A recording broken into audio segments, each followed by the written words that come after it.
So Licola village is set in the high country in Victoria. It's on the banks of the McAllister River, the bottom of the Great Dividing Range.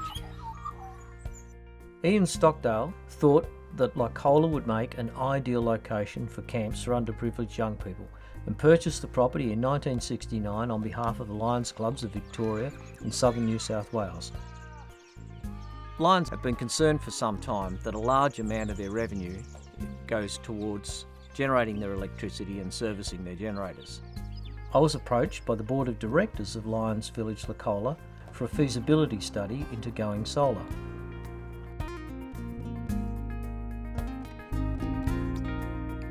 The Lions have been the driver of this. The board are really passionate about ensuring that we have the smallest carbon footprint we can, but still being able to deliver everything we have for the last 50 years, for the next 50 years. We run sponsored camps which the Lions pay for to bring those young people in here, and they're 8 to 11 years old. Our disabled camps are slightly older, and then our school camps range from primary through to secondary. So we put approximately 1,500 to 2,000 young people through the camp every year, and then there's another 400 to 800 public that come through as well. It's a number of thousand people that are impacted by what we do here. The unique thing about Licola is its position. It's about 50 kilometres from the nearest grid, which would make bringing the grid to it prohibitive. So Licola's been powered by diesel generation since its inception. Initially, the generators were only used intermittently. As the camp grew, it got to the point where they have to operate a diesel generator 24 hours a day, 7 days a week. It's very noisy, uses a lot of fuel, and it contributes a lot of CO2 emissions.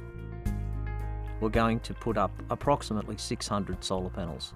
These solar panels will be orientated at different angles so that we can get the best of the rising sun and also the best of the setting sun. Gives us a nice energy spread. This energy will store into some batteries.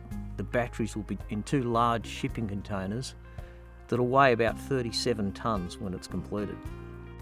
That stores enough energy to get us through the night so that the following day, when the sun rises, we can start capturing solar energy again and continue on.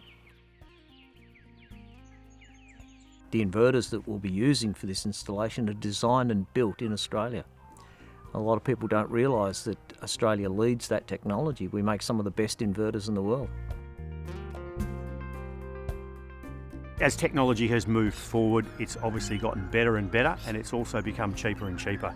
Cost of diesel is going up and up and up. The cost of servicing our generators is also increasing. At the moment, they spend about $135,000 a year on diesel generation and maintenance. If we can reduce that, then that money can be turned into running programs, which is the whole point of Licola. By putting solar into place, which at the end of the day, we'll get a return on investment in 6 to 7 years, and technology is at a stage that we can put this into practice here at Licola, be able to put that extra capital back into improving the property. So the whole town will be powered. On site here we have 16 cabins with 270 beds. Then there is our staff accommodation, then there's 3 houses off-site, and then across the road there is the general store and a small caravan park. The CFA station is voluntary here, and that gets powered as well. We've also got a small barbecue area and toilet facility for the public. So overall, it's a pretty big entity that we're powering here. And that incorporates all of our pumping to take water out of the river and then clean that and put that up the hill, plus our power source for obviously running the place.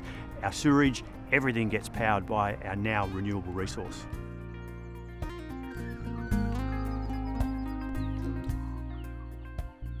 Our total emissions will reduce by 90%. So that means that the diesels will be there for backup during winter, during the grey periods where we get very low light. When the project's completed, we'll generate more than 90% of the camp's energy from solar alone. When I started in solar, we paid $13 a watt. Solar systems now cost around 46 cents a watt. It's made it so affordable.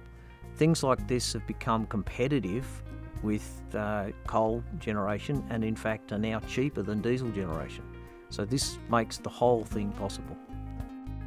I've been an environmentalist for all of my life, and to have an opportunity to make this much of an impact is quite exciting for me. It's incredibly exciting to be able to take us from the noisy CO2 emitting generators and go to what is essentially a silent and renewable resource. We're taking sunlight and turning it into energy for the whole town. We've got a lot of people that come back to Licola year after year, and they cannot wait to come back here and see the place with renewable resource energy.